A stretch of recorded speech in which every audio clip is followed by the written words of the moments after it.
Wow, okey, satu yang boleh kata membuka mata kita, kerana ini boleh kita kaitkan juga dengan mutiara kita tadi kita kongsikan Mutiara tentang kata tadi ya. kebahagiaan tidak diukur dari seberapa banyak harta yang kita miliki, tetapi Benar. dari perasaan mensyukuri apa yang dimiliki. Jadi kepada adik tadi tu satu yang menarik sebenarnya, kerana walaupun mempunyai diploma tetapi tidak malu, tidak segan untuk bekerja sebagai pencuci dan bahagia dengan dan juga bangga dengan tugas yang dilakukan itu. Baik. Jadi itu dia.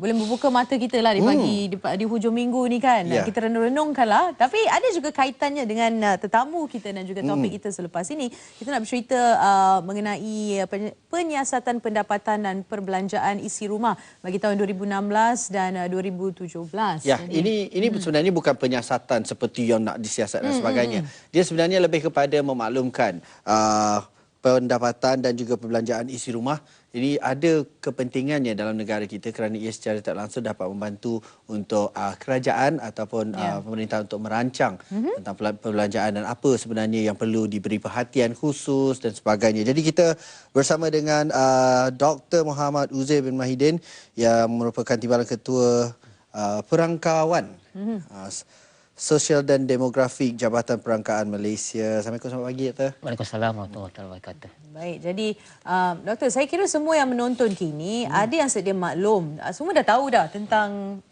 fungsi. Mungkin ada yang dah tahu, tapi ada juga yang masih tak tahu dan tak nak ambil tahu. Tapi sebenarnya kita semua kena ambil tahu.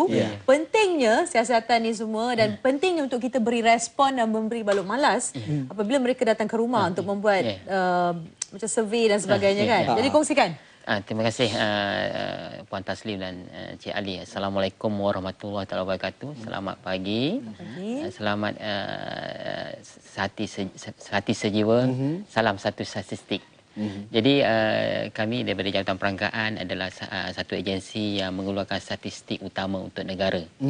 Jadi pada masa kini kita sedang menjalankan penyiasatan pendapatan perbelanjaan isi rumah pada tahun 2016 dan 2017. Jadi penyiasatan ini amat penting untuk digunakan oleh kerajaan dalam perancangan untuk menambah baik kemudahan-kemudahan yang diperlukan oleh rakyat. Dan juga yang paling penting juga bagaimana kita boleh mengangkat taraf hidup rakyat selari dengan inspirasi kita untuk mencapai tahap negara maju tahun 2020 seperti yang digariskan dalam rancangan Malaysia ke-11. Jadi itu sebenarnya caranya dan kenapa kita perlu ni. Tapi ada di kalangan masyarakat mungkin dia yang tertanya, ini pengisytiharan ni sama dengan Lembaga Hasil Dalam Negeri atau tidak sebenarnya? Ada tidak dia tidak sama dengan pengisytiharan Lembaga Hasil Dalam Negeri. Ini lebih kepada kajian untuk melihat bagaimana corak taburan pendapatan rakyat Malaysia. Jadi kita dah lihat daripada jumlah ekonomi yang begitu kita majukan di semua sektor, di sektor industri, di sektor gadget, di sektor pertanian, kita nak lihat bagaimana pendapatan itu dapat diterima oleh rakyat. Jadi kajian ini kita menggunakan instrumen soal sidik yang mana pegawai kita pergi kepada isi rumah-rumah yang kita pilih untuk mendapatkan maklumat-maklumat ni. Dan kita bukan tanya semata-mata pendapatan, kita juga tanya corak perbelanjaan mereka. Bagaimana mereka berbelanja dan akhirnya kita boleh mengetahui misalnya kalau pendapatannya dalam RM1,000, berapa banyak perbelanjaannya terhadap makanan, berapa banyak belanjaan terhadap education, kesihatan dan juga mungkin sekarang pun rakyat Malaysia juga banyak yang berjalan, rekreasi. Kita pun nak tengok bagaimana rakyat Malaysia berbelanja terhadap aktiviti rekreasi. Doktor, macam selepas pendekatan ini yang diambil, macam ada staf akan datang dari rumah ke rumah dan maklumat-maklumat ni dikumpul, data yang dikumpul ni, apa proses terusnya, apa yang akan dilakukan? Segala data yang telah dikumpul itu? Jadi dalam konteks statistik, kita melaksanakan statistiknya atas di bawah Akta Perangkaan. Jadi Akta Perangkaan 1965, yang mana Akta Perangkaan ni menyatakan bahawa setiap maklumat yang kita ambil daripada individu ni hanya digunakan untuk tujuan statistik saja. Jadi tidak ada maklumat individu yang akan salah guna ataupun disebarkan. Ya, itu yang menjadi kerisauan. Apabila datang dan dapat segala data nanti takut dikongsikan dengan yang lain. Kalau untuk makluman para pendengar, kita di Malaysia ni kita liputi seluruh negara, kita ada lebih kurang 144 daerah. Jadi kita boleh melihat taburan pendapatan mengikut daerah, mengikut negeri, ibu negeri dan sebagainya. Dan juga daripada situ juga kita boleh mengenal pasti berapa ramai lagi penduduk yang dalam Malaysia masih lagi dalam keadaan miskin. Yang mana daripada dapatan kita yang terakhir pada tahun 2014, jumlah penduduk miskin Malaysia insidennya lebih kurang 0.6% saja. Dan ini telah satu pencapaian amat baik kerana sebelum ini penduduk Malaysia pada awal 70-an hampir separuh daripada penduduk Malaysia ada dalam konteks kita adalah bawah kemiskinan. Dan nampaknya berdasarkan maklumat yang kita kumpul dan kita salurkan kepada kerajaan dengan polisi dan program yang dilaksanakan oleh kerajaan, inilah kejayaan yang telah kita capai. Yang mana dia menggunakan statistik ini, maknanya kerajaan dapat melaksanakan polisi yang baik, yang berkesan dan akhirnya rakyat dapat balik. Maklumat yang diberi itu digunakan untuk perancangan, akhirnya yang mendapat manfaat adalah rakyat. Jadi ini dia ada antara saya kira perkara-perkara yang mungkin kita tak, sebagai kita pengguna, kita sebagai isi rumah, kita tak nampak kepentingan benda-benda ataupun penyiasatan dilakukan. Jadi yang difahamkan juga ia dilakukan 2 tahun sekali. 2 tahun sekali. Dan 2 tahun yang sudah, bagaimana respon yang terlihat? Alhamdulillah, kita di kalangan rakyat Malaysia antara rakyat yang amat memberi kerjasama terhadap kajian yang kita buat. Kita mendapat respon yang lebih kurang 90%. Ini kita ucap terima kasih. Cuma yang masalahnya kita hadapi kadang-kadang di kawasan bandar. Di kawasan bandar kadang-kadang kita susah nak akses ke kawasan-kawasan yang premis-premis yang mempunyai pagar ataupun apartmen mewah dan sebagainya, memerlukan kita kerja sikit lah, kan? Dan kita perlu memaklumkan dan juga buat appointment dan sebagainya lah. Dan saya suka menyuruhlah kepada semua, terutama yang duduk di kawasan-kawasan bandar terutamanya yang ni, melihat bahawa statistik ni adalah penting untuk negara, tolong bagi kerjasama. Ini adalah kita punya national service kita lah, sumbangan kita kepada negara. Sempena bulan kemerdekaan ini, apa kata kita bersama-sama untuk membantu memberi atau berkongsi maklumat dengan Jabatan Perangkaan agar dapat membantu untuk menaikkan lagi ekonomi negara kita. Apabila data itu diperolehi, dapat digunakan untuk diatur perancangan keuangannya. Doktor, kalau kita lihat, kita nak menuju negara maju ni. Jadi adakah macam apabila kita lihat dengan perbelanjaan, dengan segala yang digunakan oleh rakyat ini, apabila mendapat datanya, adakah ia dapat menentukan okey, negara kita sudah dah sampai dah hampir sampai atau di mana peringkatnya, begitu boleh digunakan. Jadi untuk makluman para pendengar, jadi kalau berdasarkan kajian kita yang terakhir pada 2014, purata pendapatan rakyat Malaysia ialah pada kadar RM6,141. Jadi berdasarkan maklumat tersebut, untuk kita capai tahap negara maju, kerajaan telah buat kajian melalui unit perancangan ekonomi, dan kita telah sasarkan untuk capai pendapatan sebanyak RM10,540 dalam jangka masa yang 5 tahun daripada sekarang.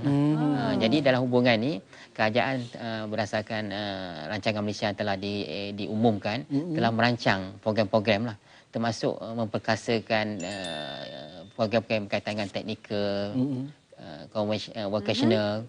Ini untuk meningkatkan keupayaan rakyat untuk menerima pendapatan yang lebih tinggi. Okey, doktor, seperkara lagi, ada juga yang tertanyakan daripada mungkin sekarang ni pendekatan yang berbeza dari segi memberi maklumat melalui atas talian ni, contohnya secara online ni, kan? Sekarang ni semua kan masing-masing dekat dengan telefon pintar pun dah ada. Semua daripada telefon kita dah boleh bagi maklumat, akses kepada maklumat dan sebagainya. Mungkin pendekatan ini akan diambil dalam masa akan datang, bagaimana? Untuk makluman para pendengar, kita sedang melaksanakan, kita panggil modernisasi, pemodenan dalam pengumpulan statistik.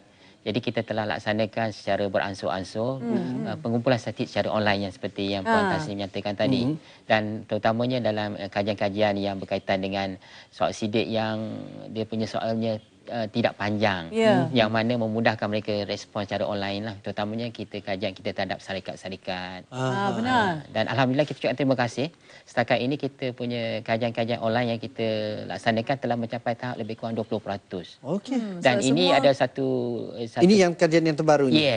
Sudah sampai 20%. Misalnya kajian dalam sektor perkilangan, sektor perkhidmatan, yang mana prasyaratnya untuk kajian secara online ni mereka perlu menggunakan teknologi lah. Doktor, kalau boleh dikongsikan, kalau sekarang ni kerana ia data ini dikumpul melalui kunjungan dari rumah ke rumah. Dan kalau kita tengok sekarang ini ada masalah dari segi keselamatan, mungkin orang risau rompakan dan sebagainya. Jadi bagaimana penonton dan juga responden ini dapat mengenali, okey, ini adalah pegawai dari Jabatan Perangkaan untuk membuat temu bual. Jadi untuk makluman kami di Jabatan Perangkaan beroperasi daripada ibu pejabat di negeri masing-masing dan mereka akan pergi daripada rumah ke rumah menggunakan kenderaan sendiri dan juga ada menggunakan kad jabatan dan semasa mereka melaksanakan temuduga itu mereka akan ada kad pengenalan diri. Oh, seperti ini dan, dan mereka juga ada pakai vest jabatan. Vest jabatan ini juga perlu kita perhatikan betul-betul. Dan jika mereka tidak rasa selesa mereka boleh membuat panggilan kepada kita untuk membuat pertanyaan talian yang di Jabatan Perangkaan. Mana mereka akan bagi nombor telefon dan mereka boleh buat telefon lah kepada ibu. Baik, untuk mendapat kepastian sebab risau macam-macam sekarang ni kan yang berlaku. Okey. Jadi di kesempatan ni bagaimana rakyat ataupun mereka yang sedang menonton kini sebenarnya dapat memberi kerjasama sepenuhnya, dapat membantu dalam merealisasikan dan menjayakan penyiasatan ini sendiri. Doktor, jadi dalam konteks kita di negara Malaysia ni, kita dalam keadaan yang di mana kita di selikoh terakhir lah untuk kita mencapai tahap negara maju yang dinyatakan oleh kerajaan. Jadi dalam hubungan ni perancangan ataupun penyusunan program-program yang begitu baik diperlukan dan ini memerlukan maklumat. Jadi jika kita nak mencapai tahap yang kita lebih baik daripada sekarang, maka mohon bagi kerjasama kepada Jabatan Perangkaan, bagi maklumat yang sebaik-baiknya, yang tepat. Supaya maklumat ni nanti menjadi satu input yang tepat kepada perancangan yang dilaksanakan. Maknanya di pihak kerajaan menggunakan maklumat ni untuk buat perancangan. Manakala yang bermanfaat kerajaan kepada rakyat pula program-program yang dilaksanakan. Jadi kita nak kalau boleh dalam konteks pertumbuhan ekonomi ni ada pertumbuhan yang inklusif. Yang mana kita tidak nak ada di kalangan masyarakat ini yang tertinggal dalam pasal pembangunan negara. Inilah peranan statistik. Statistik memberi maklumat kepada kerajaan di mana-mana ada lagi yang dikatakan yang perlu dibantu dan sebagainya berdasarkan maklumat yang kita kumpul. Dan juga yang pihak yang duduk di bandar dan luar bandar pun kita juga bagi maklumat tu untuk kita perbaiki. Misalnya di kawasan bandar juga perlu dibantu. Dari segi infrastrukturnya, kemudahannya, kita akan lihat berapa kos misalnya kos pengangkutan di kawasan bandar dan sebagainya. Semua perkara. Jadi maknanya perkara-perkara ini bila dikumpulkan dalam bentuk statistik dan kita boleh jadikan sebagai kita panggil knowledge. So daripada knowledge tu dia akan jadi wisdom atau kebijaksanaan. Maknanya kebijaksanaan tu akhirnya memberi manfaat kepada semua. Terima kasih. Kita ucapkan sekali lagi pada Dr. Muhammad Uzair bin Maidin di atas maklumat tadi dan kita mohon kerjasama semua yang sedang menonton dan sama-sama kita membuat apa yang kita boleh tanggungjawab kita dalam sama-sama menjayakan dan juga merealisasikan penyiasatan pendapatan dan perbelanjaan isi rumah bagi tahun 2016 dan 2017. Dan seterusnya